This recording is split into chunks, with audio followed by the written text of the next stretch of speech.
sethu isiXhosa ishumayela uthando, ubuntu kunye nokwakhana. Bhotani emakhaya. Abantu abaninzi baphelela phantsi kwebhulorho ngenxa yokudinga uthando kwindawo abahlala kuzo. Bakulufumana kwakho baya babuyele ebuntwini. uMazembe wayeliqina lomfana enenkosikazi futhi ethandana kakhulu nenkosikazi yakhe. Benendlu kwilokishi yasemakhaya eKapa. Waye waphelelwa ngumsebenzi apho kumzi wotywala kwa-All Saints. Uhleli inyanga ezintathu ebhatala ngaleyo wayesele eyisebenzile imali. Kuthe kuphela unyaka kwabe sele kunzima kakhulu. Wawufuna ke wawuncama umsebenzi. Uthe khona wakukhutshwa endlwini kuba ke yona inkosikazi yayisele ithathwe ngabafo abanemali. Ebengena kuyinqanda kuba wayengakwazi ukuyinika iimfuno zayo. Imali bubomi kule mihla. Unjalo na umtshato. Uthethe ingutyana yakhe lomfo wayekuhlala phantsi kwebhlorho. Wazakhela apho indlu yamaplanga namakhadibhodi. Kugqithe inyanga zantathu ehleli apho. Suke waxhonti. Wanendevu ezoyikekayo. Impahla ebenazo zadlakadlaka ngethutyana. Injalo nalento. Uphilwe ngokukhongozwa ngabantu abagqitha ngendlela. Ebeye acele nasezimotweni. Bebekho abafo ababemsizela bamjulele intshiyekela abanazo apho ezimotweni zabo. Ngumsebenzi we-COVID-19. Kwelinye icala, umfo othile osisinana uxabana nenkosikazi yakhe. Nantso inkosikazi ithatha imoto ngomsindo. Baxabana ngantoni aba babini? Emveni kokuba uThembeka eswelekelwe ngunina, waye wafumana imali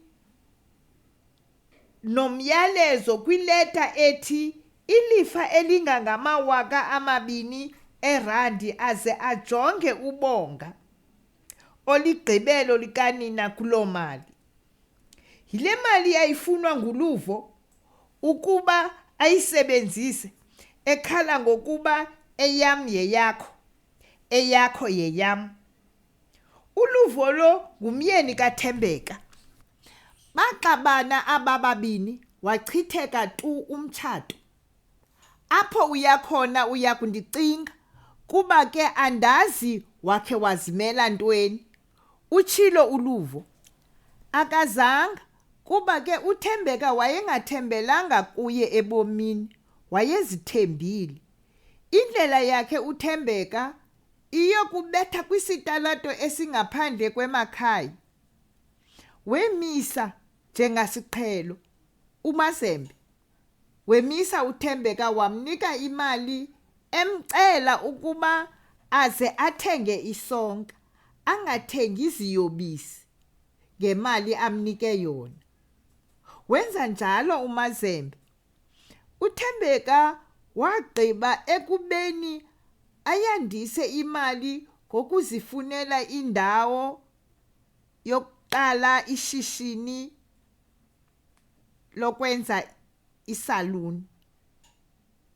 Wayifumana emakhaza, wayilungisa le ndlu yantle ngokungathi zisaluni zasedolophini. Ngenye imini ucinge ngomntu anokumsebenzisa kwizinto zokucoca iyadi.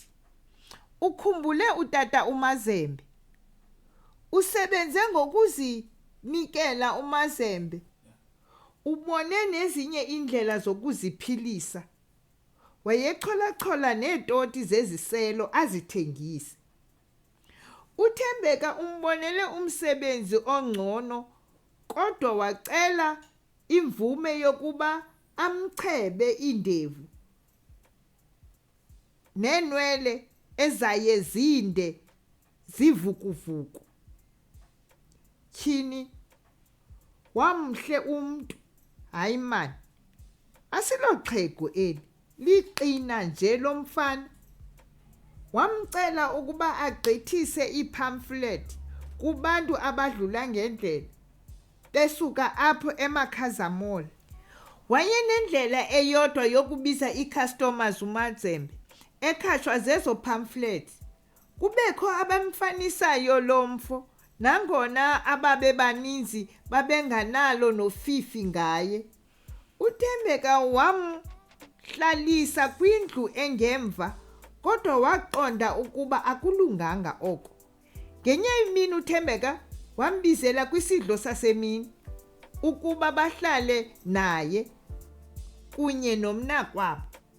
Apho kuloo tafile wayethetha izinto ezihlekisayo uMazembe. Oko kuhlekisa kwakhe kwenza ukuba athandwe kakhulu ngumnakobo Thembeka. uThembeka wakhula ukumthanda lo mfo, kanti naye uMazembe unothando angakwazi ukuluchaza kuThembeka ngenxa yemeko akwamfumana akuyo. Lwalukho uthando kumacala omabini. uMazembe wayengagqithisi zii-pamphlets kuphela, wayesenza wonke nje umsebenzi wekhaya ukuqinisekisa ukuba abasebenzi bayasebenza, ii-customers ziyancedwa ngokukhawuleza.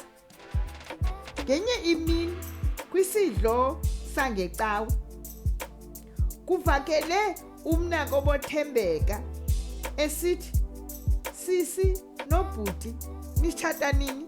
Ngumbuzo womnakobo Thembeka lowo ongazange ube nampendulo. Koko washiya wonke umntu kuloo tafile emangalisekile.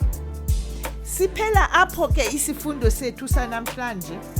Nisale kamnandi, nivyuwe, nidownloade, nisubscribe ukuze nifumane ibali elizayo. Enkosi.